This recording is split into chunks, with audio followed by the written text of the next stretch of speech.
जब दिन चल रहा हो बिजी और चाहिए थोड़ा ब्रेक।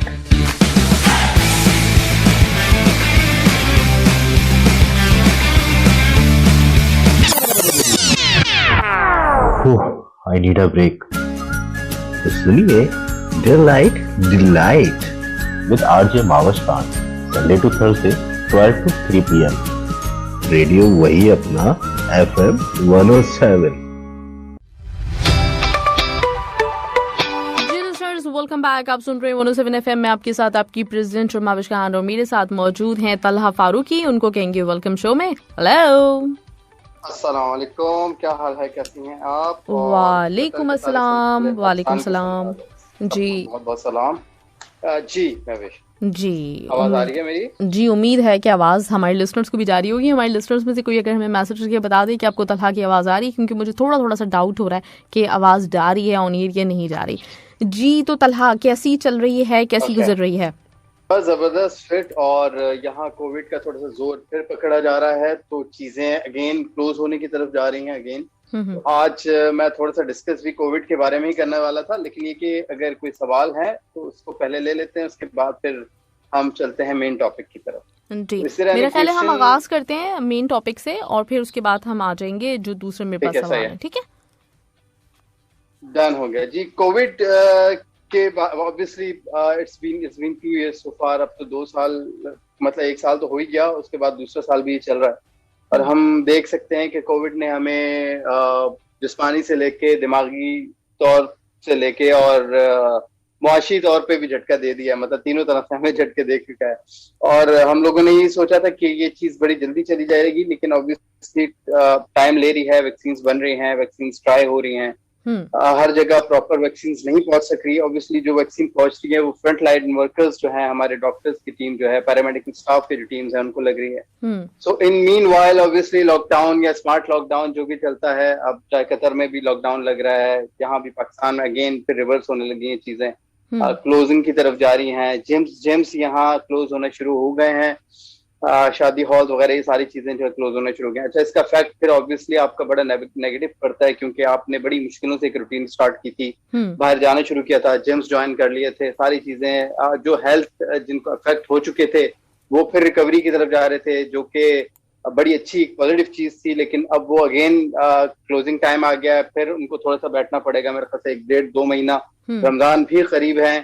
तो ये सारी चीजें मिला के एक बड़ा नेगेटिव और पावरफुल इफेक्ट डालती हैं हमारे ब्रेन एंड बॉडी के ऊपर। मैं अपने लिसनर से एक चीज जरूर कहूंगा कि obviously gym is a good place. Obviously आपको एक अच्छा एटमॉस्फेयर मिलता है, एक बहुत सारी फैसिलिटी, बहुत सारे ऑप्शंस आपको मिलते हैं। लेकिन मीनवाइल अगर आप क्वारंटीन में हैं और घर के अंदर हैं और आप अवॉइड कर रहे हैं बाहर निकलने से, जो कि बहुत अच्छी चीज है, सेफ्टी के साथ बाहर निकलते भी हैं, तो अगर आप घर के अंदर भी हैं तो आप अपनी बॉडी से बहुत सारे वर्कआउट कर सकते हैं। And it's a very easy thing. आप जाके यूट्यूब पे भी लिखेंगे ना body weight training, body weight basic workouts, तो वो आपको बहुत सारे वर्कआउट्स ऐसे जो कि एक मैट पे रहते हुए 40-45 मिनट्स के वर्कआउट होने चुका आपको दिखा देंगे वो किस तरह वर्कआउट कर सकते हैं।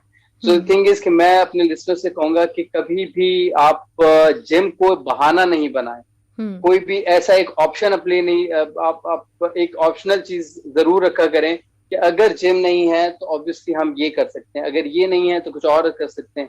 अब बहुत सारे लोगों को हाइकिंग का शौक है, बहुत सारे लोगों का रनिंग का शौक है। तो ऑब्वियसली अगर आप क्वारंटीन में हैं तो ना आप हाइकिंग कर सकते हैं ना आप रनिंग कर सकते हैं। बट हेल्थ अच्छी रखने के लिए, वेट ना गेन हो, आपका कोलेस्ट्रॉल लेवल हाई ना हो, इन सारी चीज, कार्डियोवास्कुलर कार्डियो रिस्पिरेटरी सिस्टम अच्छा रहे, इन सारी चीजों के लिए इट्स वेरी नेसेसरी कि आप कुछ ना कुछ एक्टिविटी अपने रूम के अंदर रहते हुए भी आप कर सकते हैं। बहुत सारे लोग ट्रैवल कर रहे हैं, मेरे अपने जानने वाले हैं, वो यहाँ से ट्रैवल करके जाते हैं कहीं और, उनको सबसे पहले 14 डेज का क्वारंटीन करना पड़ता है रूम के अंदर, रूम से बाहर नहीं निकल सकते। मेरे अपने पर्सनल बहुत सारे दोस्त हैं जिनको मैं खुद प्लान बना के भेजता हूँ, खुद दे देता हूँ, या फिर ऑनलाइन ट्रेनिंग जो है वो हम दोनों मिलके कर लेते हैं, वो उधर से कर लेते हैं, हम दोनों साथ कर लेते हैं। द थिंग इज कि हमने कोई ना कोई रास्ता निकाला है। वो कहते हैं कि when there's a will there's a way। obviously जब आप कुछ करना चाहते हैं तो कोई ना कोई रास्ता जरूर निकल आता है। तो थिंग इज कि अगर आपको अपनी हेल्थ को बेटरमेंट की तरफ जाना है और बेहतर करना है और आपको कोविड से भी लड़ना है, अपना इम्यून से, सबसे मेन चीज जो है इम्यूनिटी है। आपकी इम्यूनिटी आपके ब्रेन से बड़ा, आपके ब्रेन से नेगेटिव सिग्नल्स जाएंगे, आपके स्टमक को डिस्टर्ब करेंगे, आपके बॉडी पार्ट्स को क्या नाम है, उनको अटैक करेंगे, और ऑर्गन्स जो हैं आपके वो खराब होना शुरू हो जाएंगे। ऑब्वियसली आप ओवर ईटिंग करेंगे, सोचने के चक्कर में आप ज्यादा खाएंगे, आप वेट बढ़ाएंगे, फिर बहुत सारी चीजें आपके हाथ से निकल जाती हैं। फिर वो ये होता है कि डॉक्टर्स और फिर खुदा ना खास्ता इन बिटवीन अगर कोविड हो भी जाता है आपको, तो रिकवरी टाइम जो है वो बढ़ जाता है। अच्छा, कोविड का मामला ये है कि it's very person to person, हर एक को अलग सिम्टम्स आते हैं। कुछ लोगों को वेरी माइल्ड, उनका जब पॉजिटिव टेस्ट होता है तो उनको 10 दिन रुकवाते हैं और कहते हैं कि आप घर में रहें, और उसके बाद फिर चेक करते हैं। कुछ लोगों का माइल्ड से थोड़ा सा ऊपर होता है तो ऑब्वियसली उनको भी हम 14 डेज का रेस्ट देते हैं, और फिर जो है वो टेस्ट करते हैं कि नेगेटिव आया नहीं आया। जिन लोगों का पॉजिटिव निकल आता है ऑब्वियसली उनको 14 डेज का रेस्ट, फिर उसके बाद अगले 10 दिन, और मतलब ये 24 दिन या महीने का पूरा प्रोसेस होता है। क्योंकि मैं I have seen lot of people, बहुत ज़ईफ लोग जिनको बहुत माइल्ड से उनको कोविड था लेकिन वो बहुत माइल्ड सा था, और वो उनके सिम्टम्स बड़े माइल्ड थे और उन्होंने रिकवरी भी जल्दी कर ली और वो बिल्कुल नॉर्मल हो गए। मेरे यंग दोस्त पर्सनल बिल्कुल यंग एज के अंदर उसको कोविड हुआ, रिकवरी की टाइमिंग भी बहुत बढ़ गया, और उसके साथ साथ जो पोस्ट रिकवरी जो चीज होती है, मतलब आपको वो ही वाज सेइंग कि यार मुझे ऐसा फील हो रहा है कि 35 इयर्स के ओल्ड में, वो आई एम 35 इयर्स ओल्ड और मुझे ऐसा लग रहा है मैं 50 इयर्स ओल्ड हूँ। मतलब कह रहा है मैं चल रहा हूँ, बैठ रहा हूँ, उठ रहा हूँ, हड्डियों में पेन हो रहा है, सुस्ती हो रही है, लेजीनेस बहुत है, मेटाबॉलिज्म स्लो हो चुका है। मतलब ये इस तरह का हाई इफेक्ट होता है। अगर आप चाहते हैं कि आप इस इफेक्ट से बचें तो आपको इससे पहले की तैयारी करनी पड़ेगी। सही। ऑब्वियसली इट्स नॉट नेसेसरी कि कोविड जानलेवा है, सिर्फ जान ही ले सके, ऐसा कुछ नहीं है। है ऑब्वियसली इसके रेट्स हाई हैं। जो लोग सीरियस नहीं लेते हैं किसी भी बीमारी को, वो चाहे नजला ही क्यों ना हो, नजला भी अगर अपनी किस्म वो अगर अपनी शक्ल बिगाड़ लेता है तो वो उसको भी संभालना बड़ा मुश्किल रहता है, उसकी रिकवरी भी बहुत खराब हो जाती है, और वो अपने ऑर्गन्स को भी जो है वो किडनी को, हार्ट को, बहुत सारी चीजों को, खास तौर पे कोविड के अंदर आपको पता है आपको कार्डियोवास्कुलर और रेस्पिरेटरी सिस्टम का मसला दुश्वारी, जो आपको बहुत सारे लोग बताएंगे भी आपको कि सांस लेने में दुश्वारी होती है। तो इसके लिए मैं यही कहता हूँ कि आप डेली वर्कआउट के अंदर अपना कार्डियोवास्कुलर कार्डियोरेस्पिरेटरी सिस्टम की जो रूटीन है वो जरूर रखें। जैसे मैं आपको ऐसे वर्बली बता रहा हूँ, आप जाके अगर सर्च भी करेंगे ना कि जंपिंग जैक्स क्या होते हैं, बेसिक स्पॉट जॉगिंग क्या होती है, बेसिक जंप्स क्या होती हैं, आप एक जगह खड़े होकर जंप भी अगर 1 मिनट के लिए कर रहे हैं, आप देखें आपका हार्ट रेट कहाँ से कहाँ एक्सीड करता है। थिंग इज कि ये बहुत छोटी छोटी नॉर्मल चीजें हैं जो कि हम अगर अपनी रूटीन में डाल लें तो ये बहुत ज्यादा इफेक्ट कर सकती हैं। और अगेन एज फार एज कोविड-19 इज कंसर्न, ऑब्वियसली हमें इस चीज को मजाक नहीं समझना चाहिए। It's a very serious thing, it's a very serious disease. Obviously पूरी दुनिया चुकी है, WHO के बारे में बात है, तो हम लोगों को चाहिए कि हम लोग एटलीस्ट अपने हद तक जो है वो मास्क पहने और इज्तनाब करें बहुत ज्यादा गैदरिंग का और बहुत सारी चीजें का। सही। तो फर्स्ट थिंग इज दिस। जी मैं भी जी। अच्छा, मैं तलहा ये पूछना चाह रही थी कि जो लोग क्वारंटीन में होते हैं, जैसे आपने कहा कि वो वर्कआउट नहीं कर सकते, एक्सरसाइज के कोई जरिए नहीं है, जिम्स दोबारा से बंद हो रहे हैं, तो इस वक्त में अगर चले हम नहीं कुछ फिजिकल एक्टिविटी कर पा रहे तो उसमें कोई डाइट का ख्याल रखना मतलब वो जरूरी है, क्योंकि जब हम इतनी कैलोरीज बर्न ही नहीं कर रहे हैं तो फिर हमें कितनी लेनी चाहिए?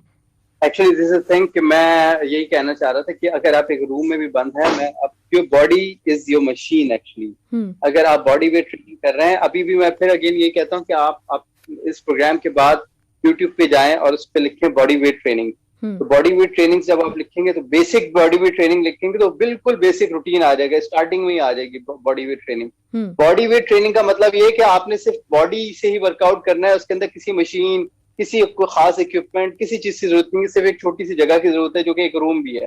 आपका बेड भी रखा हुआ है, उसके साथ भी अगर छोटी सी जगह है तो उधर भी आप वर्कआउट कर सकते हैं और आराम से आप एटलीस्ट वन इसमें। अच्छा, मैं एक और चीज बताऊं कि कैलकुलेशन वाइज कैलोरीज का जरूरी नहीं है कि आप कैलोरीज को देखें, आप एक्टिविटी लेवल को देखें। मैं कहता हूं कि आप एक्टिविटी लेवल को देखें, एटलीस्ट 30-40 मिनट्स की कोई एक्टिविटी हो रही है तो इट्स गुड इनफ। और आप कैलोरीज भी मेरे ख्याल से 150-200 कैलोरीज आराम से बर्न कर लेंगे। अगर हम 200 कैलोरीज बर्न कर लेते हैं यहाँ से, और अपनी डाइट, जो कि आपका सवाल है, diet play vital role obviously, अगर डाइट का ख्याल रखते हैं और उसमें से अगर आप 250 कैलोरीज निकाल लेते हैं तो आप समझे 450 या 500 कैलोरीज पर डे आप रूम में रह के बर्न कर रहे हैं, मतलब which is very good thing, और ये कितना बड़ा डिफरेंस पैदा कर देती है। इसका मतलब ये कि 2 हफ्ते में आप 1 kg आराम से लूज कर सकते हैं। ये तो मैं कम बोल रहा हूँ, शायद ज्यादा कर रहे हैं। आप हेल्दी भी रहेंगे, खुश भी रहेंगे, आपका दिमाग में मुतमईन रहेगा, आप एक जगह टीवी देख देख के आप चिड़चिड़े नहीं होंगे, आप अपने लोगों से चिड़ेंगे नहीं, आप हर चीज पॉजिटिव तरीके से करने की कोशिश करेंगे। इसका इफेक्ट लॉन्ग टर्म इफेक्ट ये है। सही, ग्रेट, जबरदस्त, ये बहुत अच्छा आपने बताया जी। ये बहुत ज्यादा जरूरी है, क्योंकि ये अभी फिलहाल तैयार रहे हैं ज़हनी तौर पे, जिस्मानी तौर पे, क्योंकि ये साल अगेन जब तक सबको वैक्सीन, ऑब्वियसली वैक्सीन बनाना पूरी दुनिया के लिए इट्स नॉट इजी थिंग। हर मुल्क अपने लोगों के लिए कोशिश कर रहा है, लेकिन ऑब्वियसली फ्रंट लाइन वर्कर्स हैं और बहुत सारे लोग हैं। अब आपको पता है इमरान खान और उनकी मिसेस बुशरा को भी कोविड हो गया, अल्लाह उनको सेहतियाब करे। द थिंग इज के वो भी कोशिश कर रहे थे, हालांकि उनको हमने देखा कि बड़ी एहतियात करते सब कुछ, लेकिन नहीं पता चलता कि किस वक्त किसको लग जाए। बिल्कुल सही बात है, बिल्कुल सही। तो खान साहब की तो माशाल्लाह इस एज में भी उनकी हेल्थ अच्छी है, क्योंकि वो जॉगिंग भी बहुत करते हैं, वॉक भी बहुत करते हैं। तो आई होप कि इंशाल्लाह वो जल्द से जल्द रिकवर करेंगे। लेकिन मैं दूसरे लोगों को भी ये कहता हूँ कि अगर आपकी हेल्थ खराब है तो आप वापस आ जाए अपने हेल्थ की तरफ, इसको प्रायोरिटी दें। हम लोगों का मसला ये है, हम लोग इसको प्रायोरिटी नहीं देते। हम लोग हमेशा इसको सेकेंडरी रखते हैं, या सेकेंडरी भी नहीं रखते, हम भूल ही जाते हैं। हम कहते हैं जब कुछ होगा तो दवाइयां खा लेंगे। केमिकल इनटेक करने से बेहतर ये है कि आप अपना वर्कआउट थोड़ा सा कर लें, वो ज्यादा बेहतर है, ताकि आपकी बॉडी की अलाइनमेंट भी स्ट्रेट रहे, आपकी स्पाइन भी सही रहे, आपके कार्डियोवास्कुलर सिस्टम भी अच्छा रहे, आपके मसल्स की परफॉर्मेंस भी अच्छी रहे, आपका मेटाबॉलिज्म भी फास्ट रहे, आपका ब्रेन टू बॉडी की कोऑर्डिनेशन भी अच्छी रहे, आपके न्यूरोमस्कुलर रिस्पॉन्स भी अच्छा रहे। ये बहुत सारी छोटी छोटी चीजें हैं जो हमें पता ही नहीं चलती हैं। तो हम लोग आप जैसे कोई चीज नीचे गिर गई, अब आपने देखा होगा लोग झुक के एकदम नहीं उठा सकते, वो पहले सोचते हैं कि यार हम कमर में चुक नहीं आ जाएगा। हाँ, एग्जैक्टली। सो अब ये मैं आपको बताऊं कि जब आप नीचे पेन फेंकते हैं, कुछ गिराते हैं, तो उसके बैठने का उठने का रेंज ऑफ मोशन भी चेंज है। आप डायरेक्ट नहीं, कभी भी नी लॉक करके आप नीचे नहीं चीज को उठाएं। हमेशा नीज को बेंड करें, आराम से लोअर बैक को नीचे करें, उसके बाद चीज को उठाएं, चाहे आप कितने अच्छे परफॉर्मर हो, कितने अच्छे एथलीट हो। ये छोटी छोटी चीजें जो हैं ये आपको बाय द टाइम समझ आती हैं जब आप वर्कआउट करते हैं। बहुत सारे लोगों को मैं एक सरप्राइज देने चाहता हूँ, उनको बताना चाहता हूँ कि आपकी बॉडी में कोई ना कोई एक ऐसी चीज छुपी हुई जरूर होती है परफॉर्मेंस वाइज, जो कि दूसरों से बिल्कुल यूनिक होती है। कोई लोग फ्लेक्सिबल होते हैं, कुछ लोगों का एरोबिक कैपेसिटी इतनी अच्छी होती है कि वो भागते रहे, उनको अच्छा वो कभी जिंदगी में नहीं किया हो ना, जब वो स्टार्ट करते हैं वो कहते हैं यार मुझे तो पता ही नहीं, मैंने तो अपनी आधी जिंदगी जाया कर दी, इससे अच्छा तो मैं किसी एथलीट हाँ सही बोल रहा हूँ। हाँ। वो कहते हैं यार इससे अच्छा तो मैं एथलीट बन जाता। थिंग इज कि आप लेट सोचने से बेहतर है कि अभी स्टार्ट करते हैं, which is a very good thing.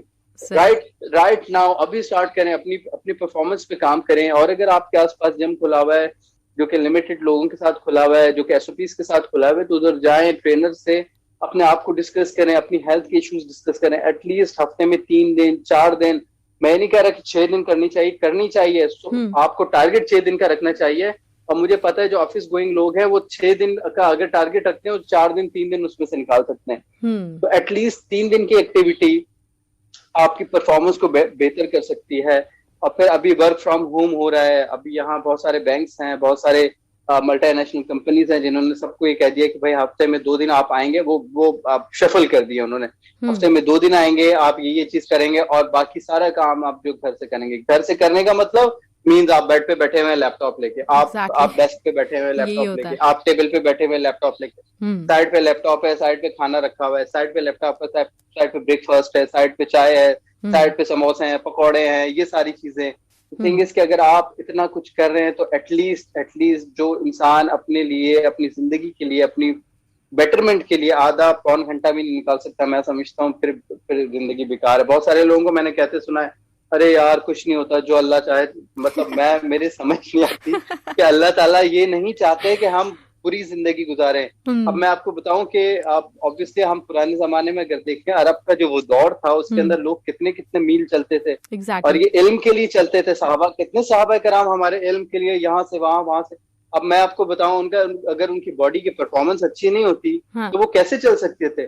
Impossible सी बात थी, मतलब उनके लिए इतना चलना। इट्स मीन कि वो हार्ड वर्किंग करते थे, साथ साथ पढ़ाई भी करते थे, वो काबिल तरीन लोगों में से आज तक शुमार होते हैं। तो जाहिर सी बात है, कोई चीज सोची ना जो उनको इतना परफॉर्म कर रही थी कि वो मेंटली भी और फिजिकली भी इतने स्ट्रांग थे। तो थिंग इज कि अगर हम रिलीजियसली भी सीखना चाह रहे हैं किससे, कि भाई हिस्ट्री को देखें अगर पीछे जाके, किसी की भी कोई भी रिलीजन हो, नॉट मुस्लिम, मतलब कोई भी रिलीजन हो, चाहे आप हिंदुइज्म देख लें, चाहे आप क्रिश्चियनिटी देख लें, आप उनके पुराने सब लोगों को देखें जितने भगवत गीता में लिखा हुआ है या फिर बाइबल में लिखा हुआ है, उन लोगों को वो पहाड़ों पे जा रहे हैं, आ रहे हैं, पढ़ने के लिए जा रहे हैं, इधर हो रहा है, वो हो रहा है, सब कुछ हो रहा है, उनकी जितने परफॉर्मेंस हैं ब्रेन और बॉडी के साथ हैं। एक चीज कभी भी डिफाइन नहीं हुई भी कि सिर्फ ब्रेन है या सिर्फ बॉडी है, तो दोनों चीजें एक्टिवेट है। तो हमें एक्टिविटी लेवल अपना बढ़ाना पड़ेगा। और अपने लिए अगर आप आधा घंटा या पौन घंटा भी नहीं निकाल सकते तो बड़े अफसोस की बात है। सही बात है, बिल्कुल सही कह रहे हैं आप तलहा। अच्छा, मेरे पास असमत का सवाल है और इन्होंने भी काफी सुस्ती भरा सवाल किया हुआ है आपसे। ये पूछ रहे हैं कि रमजान आ रहा है जिसमें नॉर्मल दिनों की तरह तो एक्सरसाइज नहीं कर सकते, तो क्या अफ्तारी के बाद का टाइम बेहतर होगा या फिर आप कोई और टाइम रिकमेंड करेंगे? Please and thanks a lot Talha भाई। ठीक है जी, असमत, मेरा जवाब ये है कि देखें, depend very person to person, depend on your energy levels, depend on your routine. अब कुछ लोग जो है वो ऑब्वियसली रमजान के अंदर जैसे वर्क फ्रॉम होम अभी से हो रहा है, अगर वो घर पे ही हैं तो उनका एनर्जी लेवल मेरे ख्याल से, अगर वो शहरी करके सो जाते हैं और सुबह मेरे ख्याल से 6 बजे भी सोते हैं तो 1 बजे उठ जाते हैं जोहर के वक्त, फिर घर में ही होते हैं। अगर आना जाना कहीं नहीं है तो थोड़ी सी हिम्मत करके असर के फौरन बाद, अगर वो 30 मिनट का गैप होता है, अगर आप कह रहे हैं और आप सोच रहे हैं कि अगर आपने नमाजें नवाफिल नहीं पढ़े इन बिटवीन, तो which is the very good time कि अगर आप रोजे से पहले अगर आप अपनी लास्ट एनर्जी जो है वो लगा लें, अगर एनर्जी लेवल अगर अच्छे हो तो। नहीं तो इट्स नॉट नेसेसरी। आप रोजा जो है, सबसे पहली चीज ये कि मैं एक्चुअली रमजान में इंशाल्लाह मैं वो बनाना शुरू कर दूंगा, ऑडियो के छोटे छोटे क्लिप्स, वो टिप ऑफ द डे के हिसाब से, और बाकी मैं एक डाइट प्लान भी रमजान का आप लोगों से शेयर करूंगा रमजान से पहले, ताकि हमारे जितने लिसनर्स हैं वो सारे जो है वो उससे अवेल कर सकें उसको। तो अफ्तारी जो है वो कोशिश करें कम पकौड़ा जरूर खाएं, लेकिन क्वांटिटी में खाएं। हर चीज की क्वांटिटी बांध देंगे तो आपका ब्रेन और बॉडी दोनों खुश रहेगी। 6-6 गिलास शरबत पीना, 2 पकौड़ों की प्लेट समेट देना, उसके बाद फिर 2 समोसे और खा लेना, फिर नमाज के बाद आके फिर थोड़े से चीजें और खा लेना, मतलब ये ओवर ईटिंग की तरफ हम जाते हैं। आप स्टार्टिंग में सिर्फ स्टार्टिंग में बॉडी को अगर थोड़ा सा कंट्रोल कर लें, पोर्शन वाइज खा लें, आप देखें आपका पेट भी भर जाएगा और आप डाइजेस्ट भी जल्दी कर लेंगे और आप इशा की नमाज के लिए भी तैयार हो जाएंगे। तो मैं कहता हूं कि अगर आप, और ये जो सवाल पूछ रहे हैं, द थिंग इज कि अगर ये पूछ रहे हैं कि जी अफ्तार के फौरन बाद, इट्स मीन कि अफ्तार के फौरन बाद अगर आप करेंगे तो आपने अफ्तारी कम की हुई है, इट्स मीन ये है, इसका मतलब ये है। अगर अफ्तारी आपने ज्यादा की हुई है, वैसे ही अफ्तार करने के बाद आपको फिर 2-2.5 घंटे चाहिए बॉडी को डाइजेस्ट करने के लिए, और फिर आप इतने सारे पकौड़े समोसे जब खाते हैं, आप पूरे दिन के प्यासे होते हैं, वो आपको फिर और प्यास लगवाती है। फिर होता है क्या है, फिर इशा की नमाज में और तरावी में आपको फिर वॉशरूम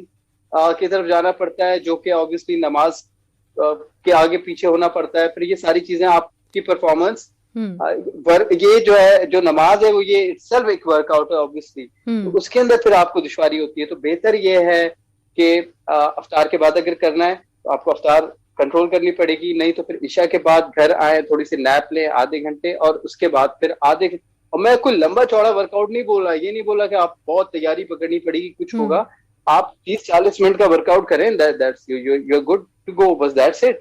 और वैसे भी रमजान के अंदर अगर आप डाइट कंट्रोल कर लेते हैं, आपकी परफॉर्मेंस अच्छी हो जाती है, आपकी डिटॉक्स हो जाते हैं। सिर्फ गुनाहों का डिटॉक्स नहीं होता है इसके अंदर, ऑब्वियसली बॉडी का भी डिटॉक्स हो रहा होता है। आप पूरी बॉडी को क्लीन कर रहे होते हैं, तो वो पूरी साल की क्लीननेस हो रही होती है, हमारी गुनाहों की भी और साथ साथ हमारी बॉडी की भी। जो एक्स्ट्रा फैट होता है, जो एक्स्ट्रा उसके अंदर बहुत सारी चीजें होती हैं, तो खुद ब खुद साफ होना शुरू हो जाता है। एग्जैक्टली। सो मेरी राय यही है कि रोजे से या तो पहले या रोजे के बाद अगर कर रहे हैं तो फिर आपको अफ्तारी पे कंट्रोल करना पड़ेगा। सही बात है, बिल्कुल आप सही कह रहे हैं, और बंदा कर लेता है इजीली, क्योंकि हर दफ़ा मेरी अपनी ये रूटीन होती है कि मैं अफ्तार के बाद इशा से पहले थोड़ा 40 मिनट्स की ज़रूर ट्रेडमिल करती हूँ। तो अगर आप सिर्फ और सिर्फ ये होता है कि एक प्लान करना होता है आपको और एक माइंड बनाना होता है, उसके बाद हर चीज़ ईजी होती है, असमत कोई मुश्किल नहीं है।